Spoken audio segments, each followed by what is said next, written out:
Hello guys, magluluto tayo ng salmon. So, dito meron na akong olive oil na merong brown na garlic. Tapos, haluin na lang natin.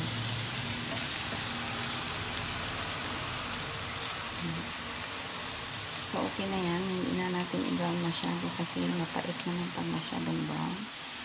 So, dito sa kabila, meron na akong salmon. So, salmon na may salt and pepper at saka lemon. So, yan. Para sumarap guys, lagyan natin ng konting magic sarap. Konti lang. Yan, okay na yan. Itong salmon na to guys, binabad ko for mga 30 minutes na sa lemon. Tapos, tinusok-tusok ko siya ng tinidor. Ayan. Tinusok-tusok ko siya ng tinidor para ma-absorb niya ang lemon. Ayan o. As makita mo yung butas. Para ma-absorb niya ang lemon.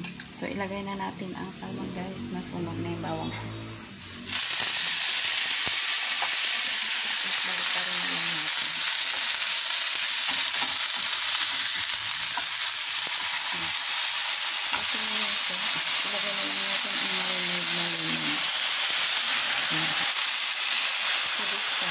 Wala tayong butter kasi naubusan. Pero okay lang siya kasi extra virgin olive oil naman yung ginamit natin.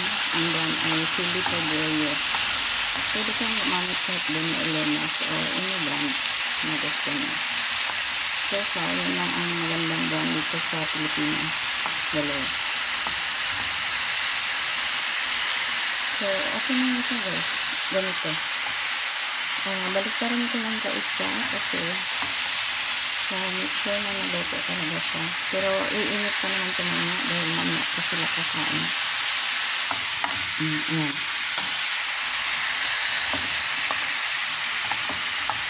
So yan lang ito nakasauce na guys. Iba talaga yung tsura ng sauce niya kaysa doon sa butter ang gagamitin niya. Ayan. So magluto ko guys. Kailangan may butter.